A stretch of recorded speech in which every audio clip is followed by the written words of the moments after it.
یہ پہلی جہت ہے، لہٰذا اس کو ترجیح ہونی چاہیے، راجح بوجہ جہت۔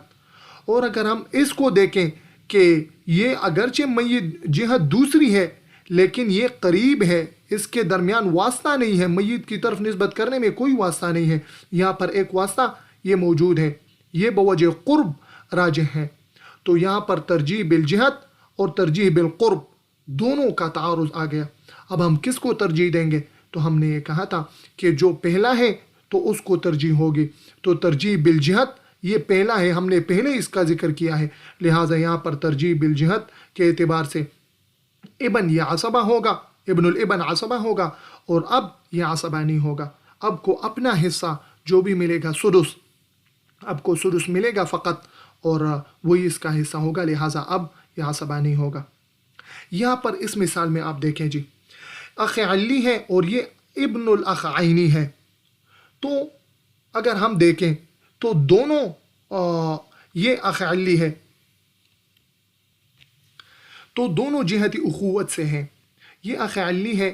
یہ راجح ہے بوجہ قرب، یعنی میت کی طرف نسبت کرنے میں اس میں کوئی اور واسطہ نہیں ہے، بس میت کا باپ شریک بھائی ہے۔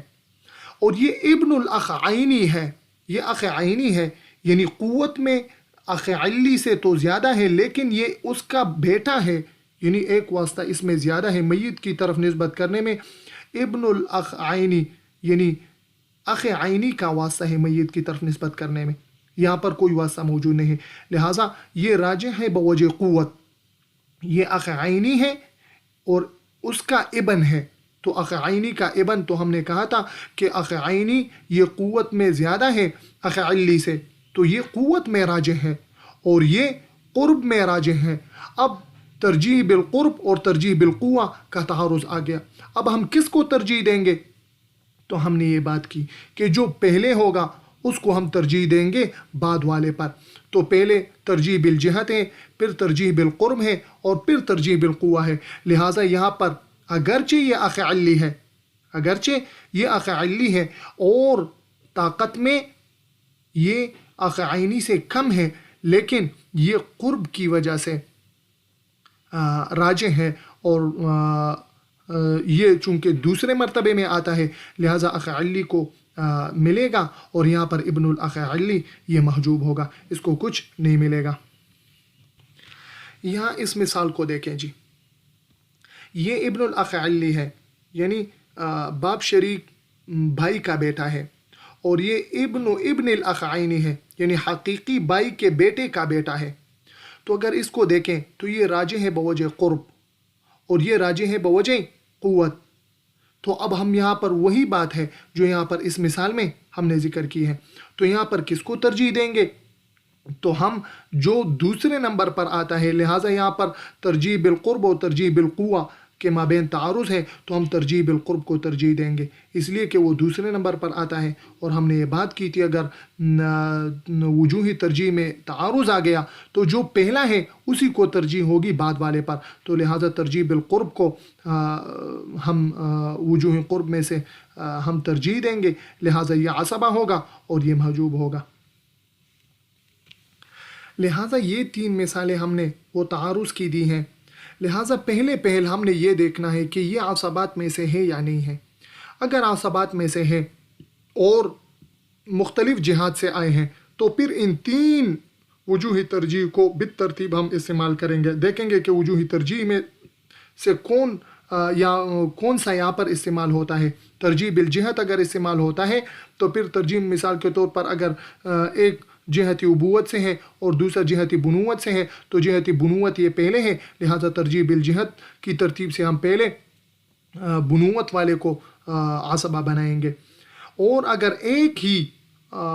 جہت سے ہیں تو پھر ہم ترجیح بالقرب اور ترجیح بالقوہ کا عمل لائیں گے، تو یہاں پر مثال کے طور پر اب ہے اور یہ ابو الاب ہے، یہ دونوں ایک ہی جہت سے ہیں، تو پھر ہم یہاں پر ترجیح بالقرب والا دیکھیں گے، اب یہ اقرب ہے اور ابو الاب یہ ابعد ہے میت کی طرف نسبت کرنے میں، باپ ہے اور یہ باپ کے باپ یعنی دادا ہے، تو میت کی طرف نسبت کرنے میں نزدیک تو باپ ہے، لہٰذا یہ عصبہ ہوگا اور یہ محجوب ہوگا، تو ترجیح بالقرب پر عمل کریں گے، اور پھر اگر ترجیح بالقرب بھی ممکن نہ ہو، یعنی دونوں ایک جیسے ہوں، جیسے اخ عینی اور اخ علی دونوں قرب میں بھی برابر ہیں، تو پھر ترجیح بالقوہ کو دیکھیں گے۔ اس ترتیب سے ہم تمام امثلہ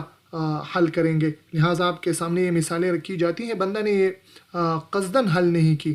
لہٰذا آپ ساتھی اس کو نوٹ کر لیں اور پھر اس ترتیب سے جو میں نے سمجھائی ہے تو اس ترتیب سے انشاءاللہ اس پر عمل کیا جائے تو انشاءاللہ کوئی مشکل پھر عصبات میں سامنے نہیں آئے گا۔ یہ امثلہ اپنے ساتھ نوٹ کرتے جائیں اور اس کو لکھتے جائیں، اور جو بھی مسئلہ ہو تو انشاءاللہ آپ ڈسکرپشن میں وہ یا کمنٹ میں آپ بیان کر سکتے ہیں، انشاءاللہ آپ کو جواب اس کا مل جائے گا۔ اللہ ہم سب کو سمجھنے کی توفیق عطا فرمائے۔ وصلی اللہ تعالی علی خیر خلق محمد و آلہ و صحبہ اجمعین برحمتک یا ارحم الراحمین۔